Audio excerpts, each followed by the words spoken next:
yeah, I saw trafficking going on. It's like, I'm looking at bad guys and I'm like, whoa, look at that. There's child trafficking going on. And that's one of the reasons why I blew the whistle the way I did it. I came across information where cartel members were sponsoring or getting these unaccompanied kids at the border. Well, why would a MS-13 member be trying to get a child? Right. And then when you say it out loud to yourself, that's when it hits. And it's like, why would an MS-13 member be trying to get a child? No one's collecting on this. No one's looking at this. No one even cares about it. Then we become the trafficker because we are now the person that takes a child to their final destination. No, this is a program that's trafficking kids, and it has for a very long time. We are not the first whistleblowers. By the way, my name is Joe McClane. I host a radio program called A Catholic Take, where we look at the world through a Catholic lens. I'd love for you to hang out with us. If you like it, give it a thumbs up and let us know what you think in the comments below. If the headlines are to be believed, the situation on the border is not a good one. In fact, it's getting worse, it would seem. You might even have to go all the way back to the Bush years, the last time it was pretty bad coming across the border in these numbers. However, come 2020, we saw a shift of a magnitude that we haven't seen over the past 20 plus years when it comes to the immigration situation coming across our southern border. But with that, illegal immigrants or those that are looking for asylum comes a heck of a lot more problems. Drug-related issues, sex trafficking issues, slave trading issues. And when was the last time you heard a bishop preach out against the coyote system, for example? Especially those bishops that are living down on the border. I haven't heard one. Have you? I don't think so. You might recall a few years ago over on Veritas, Project Veritas, Aaron Stevenson was an employee with the Department of Homeland Security. He came out as a whistleblower because of things that he felt were incredibly concerning in the course of his job. He joins us now to talk about the current state and has anything gotten any better. Aaron, thank you for being on with us. Of course, thank you for having me. So let's start with, what did you do at the Department of Homeland Security, and why did you become a whistleblower? What were you trying to inform the public of? Okay. So yeah, my background is actually intelligence. I got that in the Marine Corps. And when I got out of the Marine Corps, I still wanted to do the whole, serve the country, whatever, right? So I went and became a federal employee for DHS, the Department of Homeland Security. So I actually was hired initially in a very small program called US Visit, but we were sitting with CBP, which is Customs and Border Protection. And this is back in this very, very end of Obama's first term in 2012. And my job there was to do vetting for certain aliens. Primarily, these were Iraqis and Afghans, because that was my background, both in the Marine Corps and contracting via DoD, Department of Defense. And long story short, we kind of just got rolled over in that, and we became full-on CBP employees. I was there for about 14 months, give or take. And then I realized that there was a lot of just issues. We were finding bad guys, but we couldn't stop them from coming in for numerous reasons. Just this is the technical problem with immigration law. It's very nuanced. They're very risk adverse.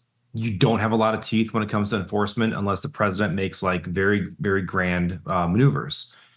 And in early 2014, I was just you know what?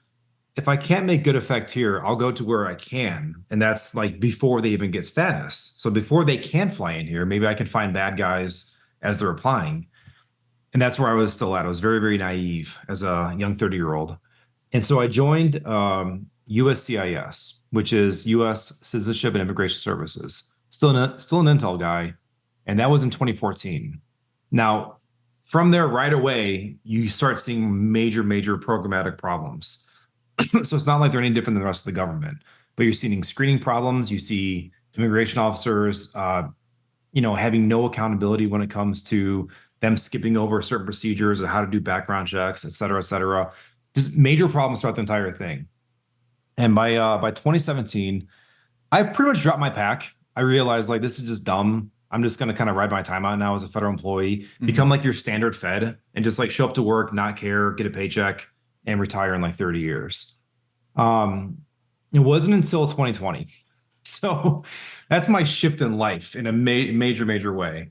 Going to war, doing all kinds of things, and never having a strong Christian upbringing. I was an atheist from about 2010 through 2020. Wow. And it wasn't until then when, I'm kind of looking around in life and realizing I think I'm being lied to in a lot of things. It's like, yeah, I know the media lies. I'm already kind of there, but that was a very weird year, and it just made me kind of really look inward. Was there And anything else about 2020 that really was propelling this move in your life? Was it the politics? Was it the J6 event? Anything like that?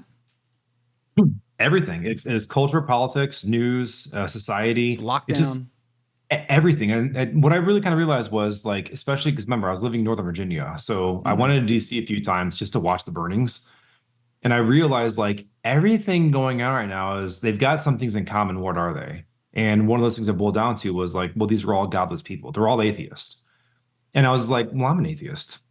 And then I started doing okay, I'm an analyst also. So now I'm breaking down like, well, why am I an atheist? And the more I'm breaking it down, the more I'm realizing like I've got some very, very bad arguments. And I go through it all kind of, over a course of a long period of time. And in late 2020, I'm starting to realize like, okay, God is real. That's fact. Um, and that kind of starts moving me now in my decision making as well. So late 2020 in October, I reached out to Project Veritas, and I just told them like, hey guys, I'm a Fed. Like things are so messed up. You guys have no idea how bad this thing really is. Like it sucks. So let's talk at some point in time because I don't know what's going to happen in the election. I don't trust it. I know in the future bad things are going to happen though. So I'm gonna make my decision in life now. I'm not just going to do nothing, right? And then lo and behold, it all changed for me in 2021. And that was in February of 2021. I came across information which proved, like completely black and white, that we call them transnational criminal actors. We can just call them cartel members. It's much easier for everyone to kind of have that language. Where cartel members were sponsoring or getting these unaccompanied kids at the border. So these kids that show up by themselves. Mm. It's a program I wasn't really familiar with, obviously, but what happened was, I'm on this program for about 5, 6 years, which we capture and collect on information from these cartels. It's called the Transnational Organized Crime Watch List, or the TOC watch list. And it functions the same way as like a terrorist watch list. It's like literally the same type of system, but instead of populating it with a bunch of terrorists, we populate it with a bunch of cartel members, right? And we can collect on a lot of great things. We can find out their flight records. We have their biometric information. So anything they do anything with fingerprints or like a face scan, we can find these guys. We have their alien number. We have their all kinds of good stuff. And when you sponsor these children, when you apply to get these children, you have to give your fingerprints up. So in February 2021, I see one of these like come across my email system because I get every single one of these records. Mm. And I'm just kind of going through it, Intel guy, whatever. And it only comes across as a code. And I wasn't really familiar with it. It just says, 6 USC 279 UAC sponsor. Very tech, very kind of just like, all right, whatever, no big deal. And it wasn't until a month later in March of 2021 that I see another one of these things come across again and it had that same code. And I was just like, I remember that. Like, what is that?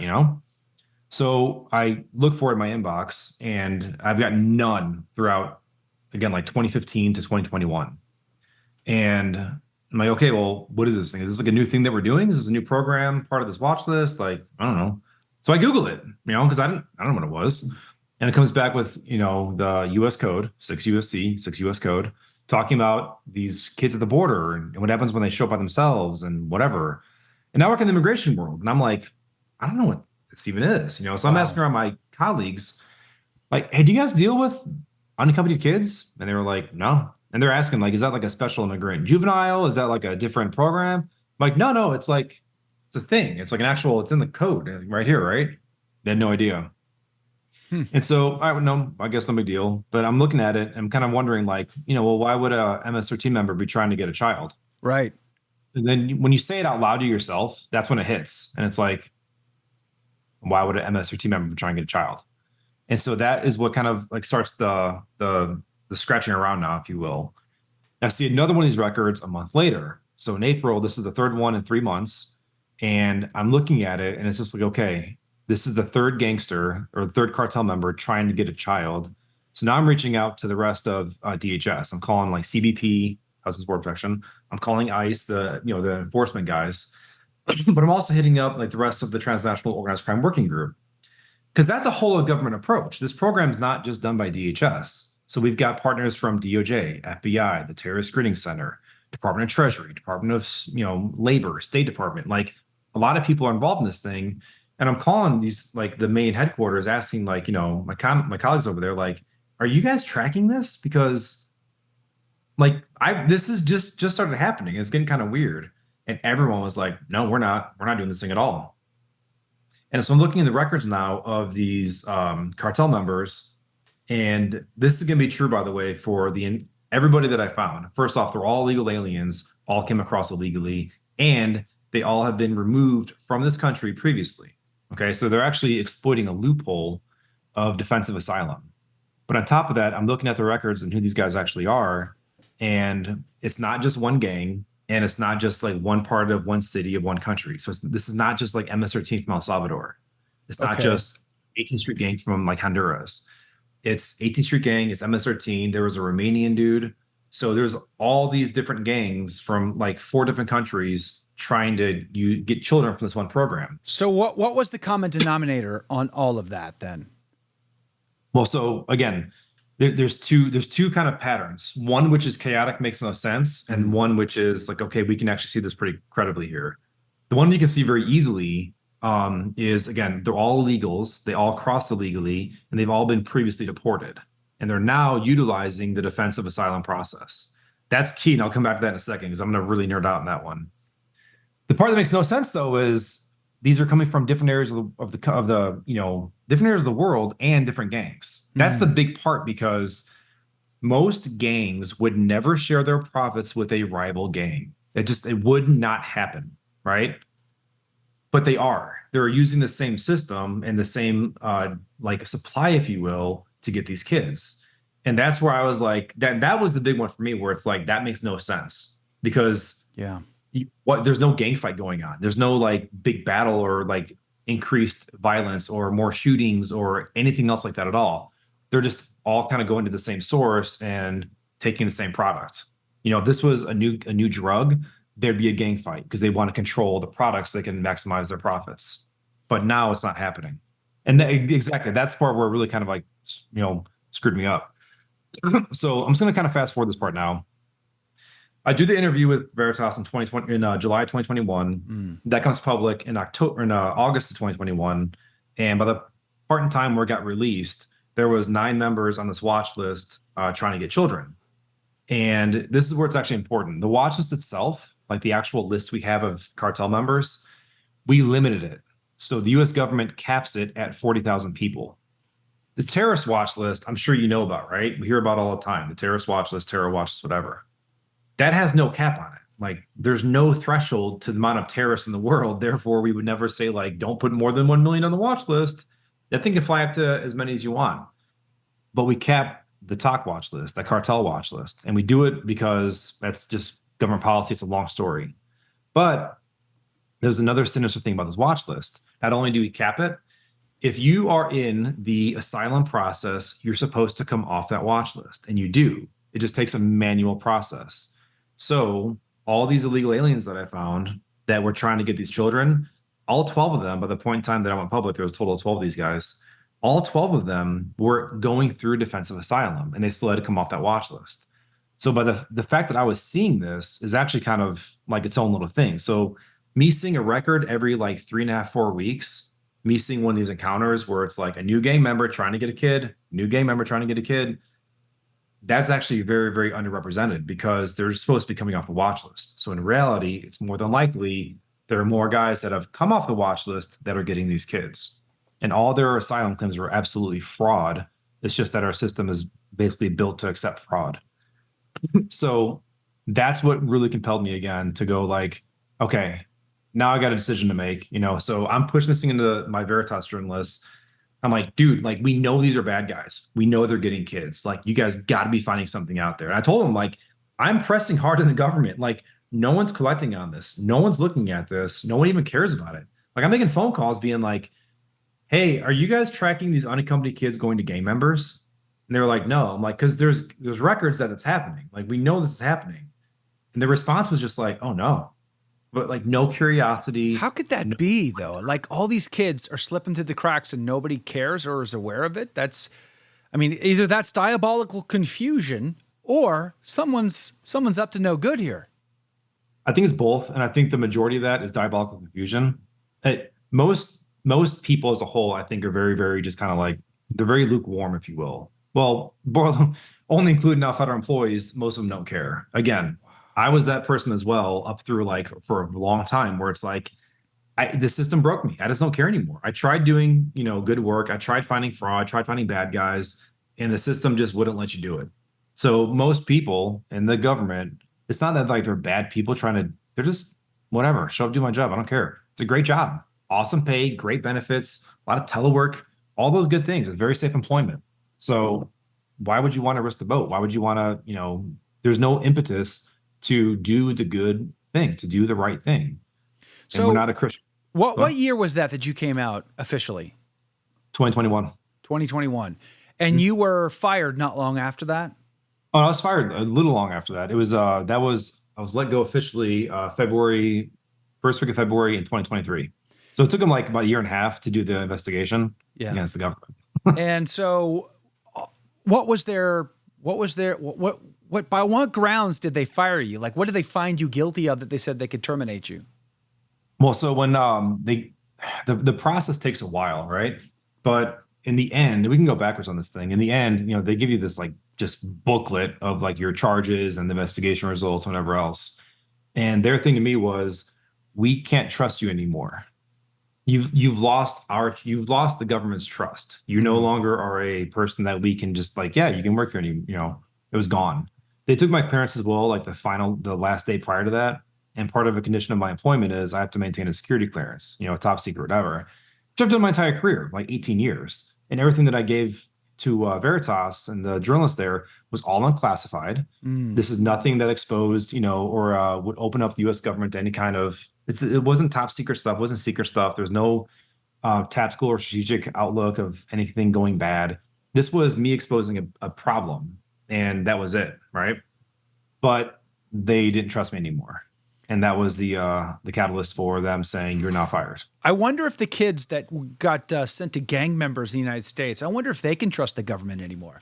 Are they allowed to fire the government? Because it seems like there's a lot of mishandling of trust here in all the wrong places. What happens to these kids when they get shipped off? With the anonymous nature of who they're getting shipped to, we don't even know who these people are. Not really. So what happens to these kids? Yeah, so this is where it gets this is where it goes like bad to worse, right? Because again, like I'm looking at it as bad guys are getting kids. I didn't realize the size and scope of it, but I also didn't realize the process, the actual function and system that this thing operates as. Okay, so it takes like, again, their goal is like 10 to 14 days to go from border to 2 weeks later, you're with your sponsor, you're with the person that's going to be picking you up. But the way this thing works is, these kids show up at the border by themselves. Okay, well, they didn't walk there, and they're not with their parents. They go as part of like a caravan. They're being handled by their trafficker, first off. Then we become the trafficker because we are now the person that takes a child to their final destination. So we're that last like 3 miles of trafficking. And the way this works is these kids show up with a point of contact. So either like it's written on their jeans in a Sharpie, or it's like, stapled to their shirt, or it's like tucked inside their clothing. But it says, like the sponsor's name, email address, or phone number. And then DHS takes these kids, they have them for 3 days maximum, into where they're basically just processing them and giving them vaccinations. They're not actually like anything else. There's no care for these kids at all besides, 3 hots and a cot, basically. Then they're given to HHS, and that's the Department of Health and Human Services. They are the ones that operate this actual program. So quick little bureaucratic ladder. It's only 2 rungs down. You have Department of HHS, Administration of Children and Families, and then the Office of Refugee Resettlement. That's who controls this program. And so inside of there, they do all the case management. They do the logistics. They do all the phone calls, the interviews, the background checks, all that stuff that they don't actually do, or they do really, really ineffectively and non-universally. So they take that information, they call the sponsor, and then they align, coordinate, and ship the kid off to that sponsor. Okay. Wow. So there's never any FaceTime with these people. It's not even done on FaceTime. There's no There's no control of the process. And I'm talking from verifying identities to verifying like the actual location or safety of where this person lives at that would be getting the kid, their relationship to the child, like that doesn't exist as far as anything that's, confirmable.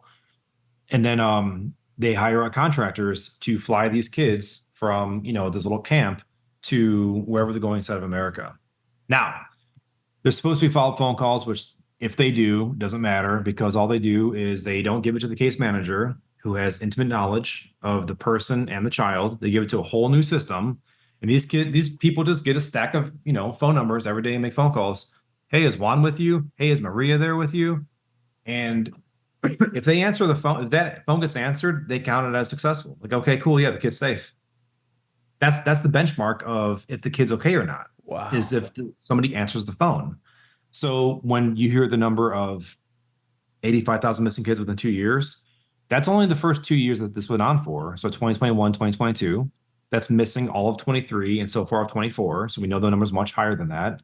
But on top of that, if someone just answered the phone and lied, well, guess what? That kid's actually unsafe, but was marked as safe. So again, we know that number is just astronomically larger than what it actually currently is. Now, next big part, though, it's a problem. If these kids are, for example, let's say they're actually found being trafficked and like the government, the few cases they actually find these kids in, if they find these kids being exploited, they get sent back to ORR and go through this program again. They don't get shipped back home to their home country, even though they are begging to go back home. They want to go back to their families. We don't have a mechanism to do so. So we don't. Wow. So that's what happens to these kids. They get just recycled back to the system again. That's unbelievable. So another gang member can come and just say, hey, this is my guy. You got to give me this girl. You got to give me this boy. And then they just give it and then don't ask questions. And then, so this child is basically stuck. I mean, what is life like for the child in these circumstances when they're being trafficked? Okay. What is their lifespan? What is their health? What is their psychology? What is all that like? Well, we know that trafficking victims, their average, the duration of their life, the lifespan of their life as a trafficked victim is about 7 to 10 years. So that's which it sucks and it's hard to talk about that so objectively, but it's true and it's verifiable. Like, behaviors overlap, patterns develop. That's a very true statement. These kids, these teenagers, 7 to 10 years, they'll be dead on average, which means obviously many can be done way younger than that. Wow. But as far as their conditions, you can find patterns there as well. If you're a teenage boy, you're being labor trafficked. So we know you're working long hours in, bad conditions, doing, more than likely ridiculous manual labor that no one wants to do. That's why they're there. If you're a younger teenage girl, we know you're getting sex trafficked. As far as the children themselves, we know that they're exploited because foster homes, group homes, that whole system of that whole side of trafficking as well, they get Title IV funding to take care of these kids. And they get a lot of money from their state and federal government to basically have these kids in their system. So they're being exploited. And that gets very insidious, by the way. I'm not the smartest guy in the world on this one. I know a little bit about it. But for example, these kids, if they go to these, group homes, foster homes, whatever, the more damaged, if you will, a child is, the more like financial assistance you get. So if the kid's got ADHD, if the kid's got medical problems, if the kid's got mood problems, if the kid's got PTSD, and he has to get medicated for all these conditions, that's money in the bank for the person holding that child. So the impetus for these people, obviously, is a financial incentive to get the kid on these drugs. Well, psychotropic medication in children, if you don't need it, it's a very damaging, long-lasting problem. So like there's that route for the kids as well. This is not including child porn. This is not including just straight up sex slavery for, the rest of the demographics. So there is no good outcome for this program. I'm sorry to say that. Like, I know people try to find like reform possible or like, well, maybe if we just do better vetting processes. It's like, no, you can't vet for, trafficking. Like, and I've done vetting work. Trust me, you can't look for those things. We don't have the capacity to do so. But there's no good process, I think, in which you can actually function this program and do anything according to what I would say Jesus Christ wants us to do with kids. And that's kind of our thing, is like, obviously we know about, the millstone, right? You go ahead and harm kids, find out what happens to you, right? Well, and this is my own, take on it as well. Um, I think it's pretty clear that, when Jesus said, give to Caesar what's Caesar's, but give to God what is God's. That was kind of clear. It's like, I get it. You can tax us. You can make crazy laws. We get it. But, children don't belong to Caesar. Children don't belong to the government. God gave the child to parents, to those two human beings. That's who has the child. That's God's child, and the parents have the authority.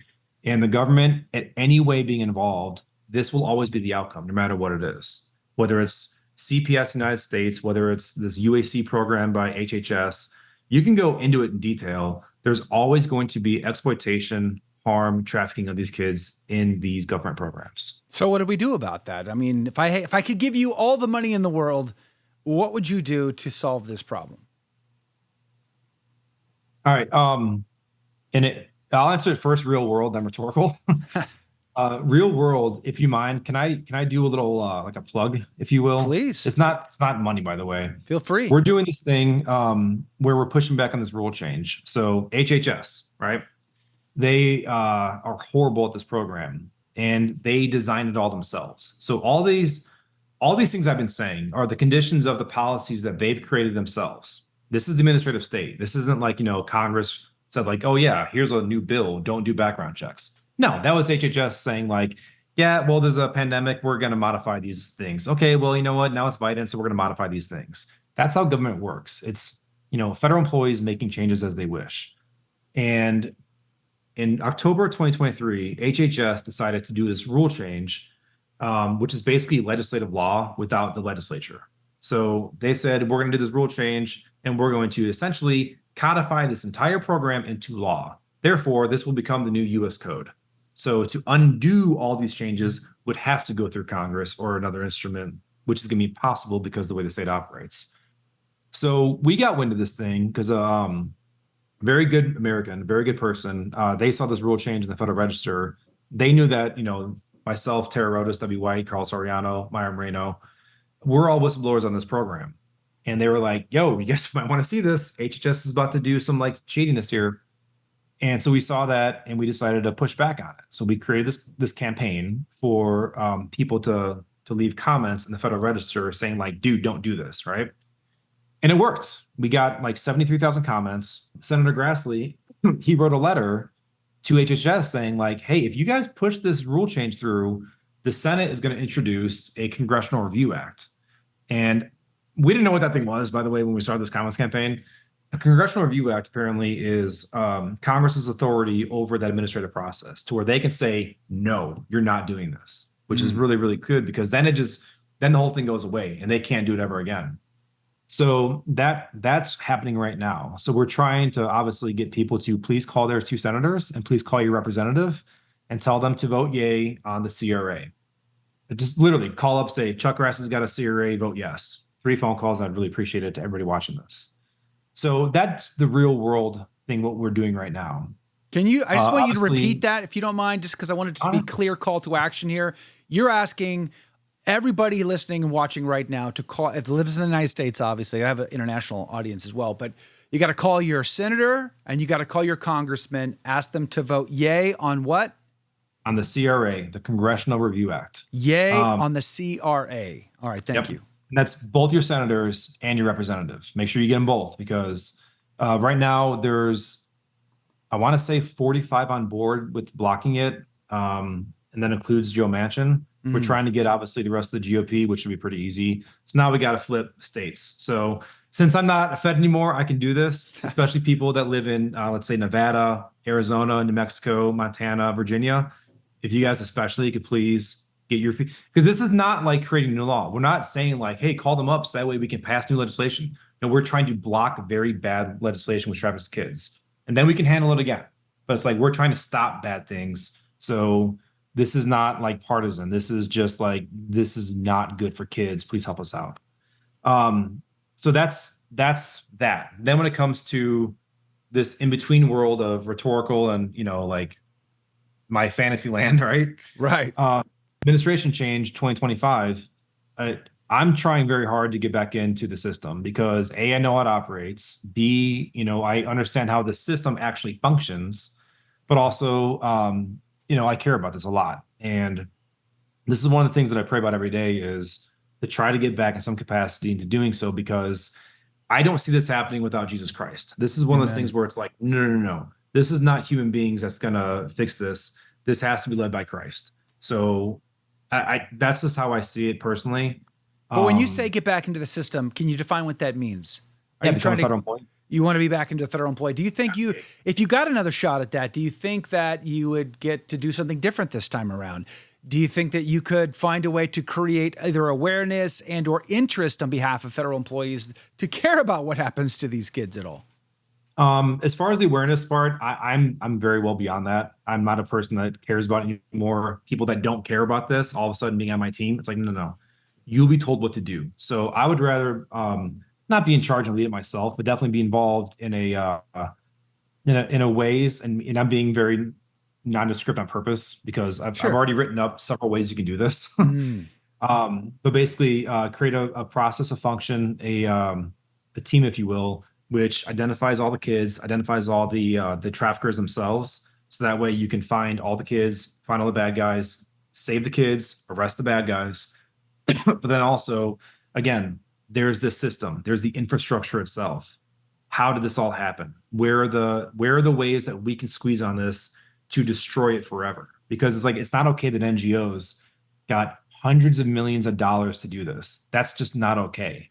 Um, so yeah, that's the third part of it. So again, to be saving the kids, Yeah. arresting all the bad guys, and then giving it to whatever body of government, whether it be DOJ or state attorney generals or Congress. Hey guys, here's all this data that we found that was going on of these kids. Fix it, and that's what I want to do as far as that. But as far as saying that simply, so in my beautiful world now where I'm in charge of everything, it's very simple. If you don't want HHS to traffic kids, you don't give kids HHS. This program has to be ended. So stopping the supply is going to be critical because until you stop the flow of kids, you'll always get them trafficking. So stopping absolutely, and then you can find everything else inside now. Okay, So so I would just is that possible though? Like if you had everything you needed, I mean, real world answer, is it even possible with the best, the best funding, the best intentions, the best people, the best assets, resources, or whatever, the best of everything, can you actually stop that problem? Or is it so far gone? Is it so bad now that you might, put a dent in it but not solve it? I mean, no, what's you the can. reality? It's absolutely stoppable. It's Okay, that's absolutely good stoppable. news. Because again, it's a thing that we created. So it's not like this is part of like the Second Amendment, or this is not part of the Eighth Amendment. This is not going to violate anything at all when it comes to like the framework of the way our Constitution operates, the way our government's structured, even the administrative state and all its complexities of how they actually operate in the government. No, no, this is a program that's trafficking kids, and it has for a very long time. We are not the first whistleblowers to disclose these things. We were just the newest ones about more updated damning information. Mm. This thing's always going to be trafficking kids. So it's just like the moral argument is with stopping and ending it entirely. And if people are on board with saying things like, yeah, get rid of Department of Education, that's an entire department. We're talking about a simple program. You know what I Yeah. mean? So it is 100% stoppable because all it involves is going, okay, you're done. Now, yeah, it's like you guys don't have jobs anymore. Whatever. I don't care because look what you guys are doing. But no, it's absolutely stoppable. So I want to understand something. Just it's a nuanced point, but I'm trying to wrap my head around it based on some things I've heard you say either in this conversation or in others.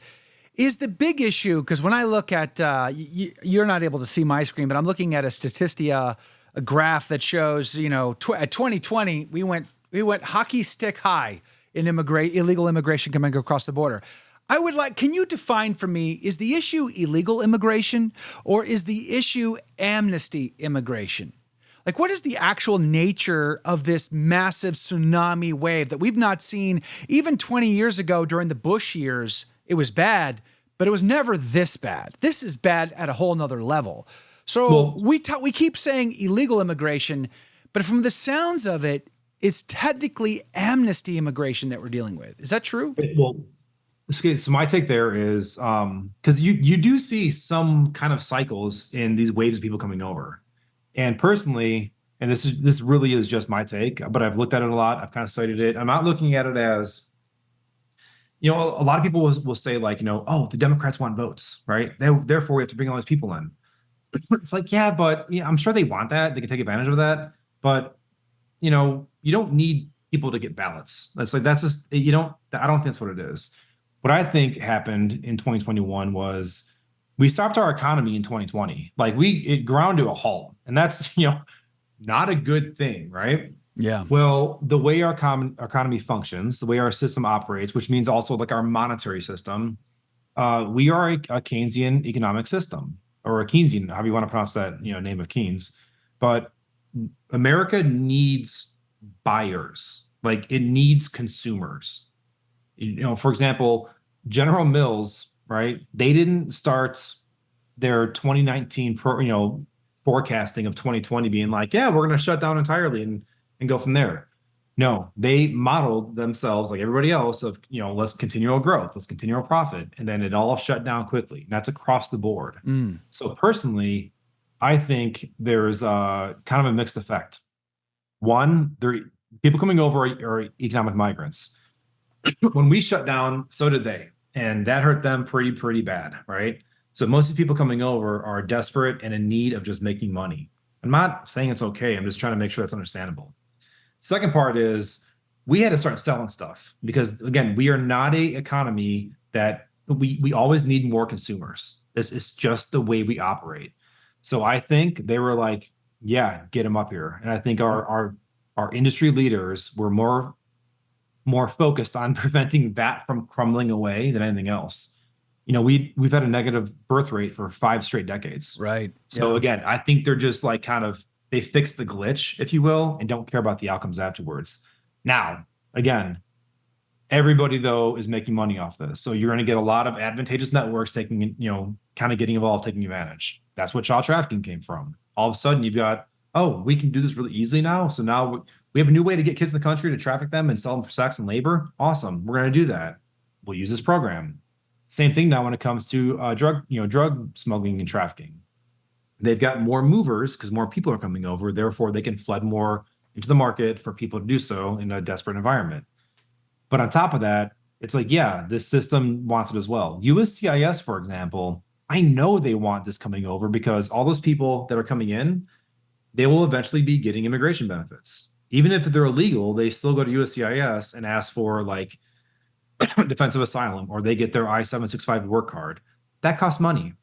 And so when they had a year of operating, in the red because 2020 it all shut down. Right. Well, now they've got a financial problem. Now they got to fix this glitch of like, woo, we need money. Well, guess what? They're not going to look for fraud because now they've got all these aliens coming in, giving them money for their immigration benefits. So to me, it's like, yeah, the amnesty problem is huge because there's so much fraud involved, but they will always figure out a way.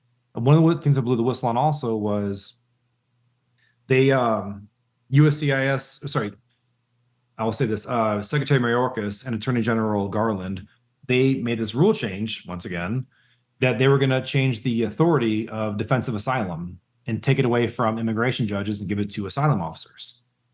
Well, immigration judges, they're not picked by the president, but they're picked by the AG, right? So there is at least some political accountability there. Like if you swap out the AG, they can swap out the IJs. So there's something there at least. Asylum officers, no, that's a federal employee. That's hired in its own little process by its own little people, which already has a culture of open borders. So by giving authority of asylum to these people would be just amnesty without the word amnesty. And this rule change was created by the Asylum Union. And I blew the whistle on that saying like, guys, this is like so far beyond like the norms of government. Like this is insane, right? But these guys they don't see it as like, oh, we have to find fraud. They see it as I have a career ladder now. Oh, I can get promoted in my job and I can manage this new program I'll create. That's what I mean by like everybody involved is looking at it with their own self-interest. It's almost like people are greedy, right? Yeah. Everybody's looking at it in their own self-interest of how they can exploit it themselves to further their pocket or their profession. It's been a few years since you were a whistleblower. So in that time, have you seen an uptick? Has it leveled off? Is it the same? Is it worse? Is it less? I mean, like, where do you think that the situation is, especially in child trafficking coming across that border? Definitely getting worse, without a doubt. And I can say that because of just the rate itself. And there's way more we can find out about it. It's just that, again, this won't be solved until we have authority to do so. So that will require, like, yeah, winning elections, taking back offices, taking back whatever's. Definitely getting worse though, without a doubt. That's like, to be clear to the audience, this is not leveling off. This is not slowing down. This is not, slightly turning directions away from the cliff. It's getting worse. But it's getting worse, I think, every day, there's always new like evolutions or developments, right? And it's also one of those things too, where it's like, yeah, I saw trafficking going on. It's like, I'm looking at bad guys and I'm like, whoa, look at that. There's child trafficking going on. And that's one of the reasons why I blew the whistle the way I did it was instead of going to the government, which I was already trying to do anyways, instead of going to the government and saying like, hey, OIG, could you please look into this? I saw it as more urgent. And I saw that as the not urgent path. So I went to the media, to tell the American people, don't get me wrong, that was part of it. The main thing though was to like send up a signal, like throw a flare up there. So that way somebody out there who's maybe a good person sees it as well. And that happened. And that was Debbie White, Tara Rodas, Maya Moreno. They were in Pomona, California, and they were already seeing trafficking, but then they saw my video and they were like, whoa, these are going to gang members? These are going to cartel guys? And that's what led them like a little bit of ammo in their tank to really get into this thing at a bigger level. And then Tara came forward in 2022 about it all. And then that kind of shocked everybody because it was like, whoa, this is way bigger than we all thought. So I'm looking at bad guys, they're looking at children. Carl Sariano, he's the end stage of this thing. He was a transportation specialist taking these kids from all these little camps to their final destination at the airport. And he's seeing it going on in crazy different ways. So like, there's always going to be new developments of the way it works or like the the depth and complexities of how it operates. How do I answer that now? But it's one of those things where it's like, I don't need to know anymore. Like I don't need any more red pills. Right. To go like, right. I gotta get involved now. Like now it's like, I think lines are drawn, guys. We're kind of there. And again, that's why it's like, I've been focused now on, okay, I'm playing it as if we've already won because I'm not going to do anything for the election. I'm just myself. How do I then, if we win, I'm not wasting time right now. It's like, no, I'm going to think about people that can get involved, people we can hire, how this is going to operate, reporting structures, reporting mechanisms, how there's accountability. Like I'm just at that level now where it's like, okay, now it's just time. Now I'm waiting now until January 2025 to be given a green light, and then go from there. And if I'm part of that, awesome. Yeah. And if they're like, yeah, but you kind of suck. Cool. Here's the idea. Please use it anyways. I'm okay with that too. I think a lot of Americans would mistakenly think that, if I just vote, for the right guy, this is all going to just improve. I'm definitely not in that camp. I feel like we swing back and forth, but not a lot changes, right? Like you vote R, you vote D. How does that change what the CIA does in Africa? Nothing changes there. And certainly, as I said, looking at the stats there, George Bush's numbers on immigration weren't great. Obama did see a decline during the Obama years, skyrocketed during the Biden years. So I set that up to say this. Do you think that if Trump were to get another 4 years in office, do you think that is a net positive? Do you think it's a negative? Do you think it's neutral? Doesn't matter either way? Okay, so the big thing there is going to be, of course, like I would say yes, but it's so yes, but because as we've learned, I hope by now, it's not just the president, it's the system. You know what I mean? The most important part of a system is not the parts of the system, it's the interconnectionness. So to me, it's more of like, hey guys, when we talk about the deep state and how it's real, like that's got to get fixed big time. So personnel is a huge matter. President come in all day long, right? Every single executive order. Well, until the clerks do their job, it ain't happening. So there's got to be, obviously, I think, people that care first off, but also, I guess it's a different take. Not in the way that the right-wing government people used to think, where it's like we're going to win the argument. Like, no, we're going to win the system now, guys. That's the way it's got to work. So the way I see that happening is yes, but so if the president now looks at this, realizing like, okay, look at the mistakes of the first term, look at all the things that happened, maybe instead of winning the media narrative, we just start controlling the function and process better. Who cares about it? Most people don't care about the media anyways. So it's like, who, if we were to implement, for example, one of the ways that I envision this thing can happen, New York Times is going to come out and say like, oh, they're targeting whatever. And yeah, we're the ones finding the bad guys. And like, so don't play defense. Stop reacting to it. Play offense and do things that are those we're supposed to be doing. So yeah, I do see it as a thing where it's like it can happen. I'm just not saying that it will happen. That's like very big distinction, but definitely one direction more than the other.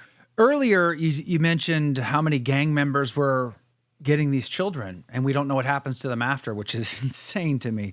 You mentioned MS-13, for instance. Bukele, he mentioned in his interview with Tucker Carlson, what was that, 2 months ago now, or whatever that was, about the satanic nature of the MS-13 gang and how they would offer child sacrifice in particular because their demons would command them to go find child victims. I mean, it makes you wonder, right here in River City, as they say. I live in Houston, Texas, and it's one of the major hubs for this child trafficking in America. How many children might be being offered to demons right here in my backyard, let alone cities all across America? It seems insane to me that anyone would be okay with this, number one. And number two, we're allowing it to happen on our watch. The fact that this is a partisan issue makes this even more disgusting to me. Would you say that's fair? I would definitely. And you're Catholic, I'm Orthodox, which is pretty close. Obviously, I do believe there is a major spiritual element to this thing. Obviously, it's not just cultural between like two different, races or two different countries. There's an absolute spiritual take on this thing. And that's something which is like, then it just, again, it makes me just like almost not understand it, because it's like, to answer the question as far as the numbers, I would always go at least with, if you're looking at any population of people, of these kids, up to 10 of them, I would say at least 65% are being exploited minimum. Wow. So if there's 10 kids in Houston, 6.5 are being, whatever. Now it's much larger than that, obviously. So I think it's much larger than that as well. But yeah, that was the part that I didn't know, for example, right away when I blew the whistle on this thing. I didn't know about the child sacrifice nature or the satanic, whatever the hell they're doing. I had no idea about that at all. That wasn't until later when I realized, it's like, yeah, I knew about MS-13, but I didn't know they were that digging, that wasn't a big thing. Cause again, like that wasn't who I was as a person back then. I was, a brand new budding catechumen into the church. Right. Yeah. So, now that I know about it now, again, but that's what gives me like more of again, like I'm always kind of a stubborn person, but this kind of gives it a little bit more stubbornness, I guess. But definitely an urgent take on it. Like, that's why, again, it's like, I'm doing all that I can right now prior to, like possible placement and access to fix this thing, because that's going to be the catalyst which needs to happen. So let's not wait until then. Like, whatever we can do now, let's do it now. Even if it's just identify some people, or like, hey, how would this work in general? Figure out later, but do what you can now. I'm not saying that you don't have to have a plan, but if you don't do planning, it's never going to work. Well, I got to say, we have one thing we can do, and that's call our senator, call our congressman, and ask them to vote yay for, what was it again? The CRA, the Congressional Review Act. Yay for CRA. Remember that. We're going to put a link in the description. I think there's like a cheat website that allows you to look up exactly who your people are and get their contact information. We'll put that in the show notes as well. I'll send you one, because Tara Rodas is on the board for America's Future, and they're helping actually organize those things too. So I'll send you the link if you want to do that one, or obviously another one too. Perfect. Whatever. Yeah, please do. Please do. Okay. Aaron Stevenson, I'm very grateful for your time today. I'm very grateful that you've, followed your conscience and blew the whistle. And I'm going to pray that you're very successful in what you do to help save these children. And my heart breaks that it almost feels hopeless. I'm going to be honest with you. It almost feels a wee bit hopeless for these kids that unnamed, we don't know who they are. 80,000+ is the ones we know. How many more is that? I don't know. But man, if it wasn't for people like you, almost nothing would happen. I mean, thank you, obviously, but can I add something really quick though? Please. You're not wrong with it's hopeless. As of right now, current trajectory, it is hopeless. Wow. This system it can't stop what it's doing, but also it can't fix what it's doing either. So you're not wrong by doing that. Like there has to be change in order for this thing. Again, like you got to stop the kids coming in the way it's happening, obviously.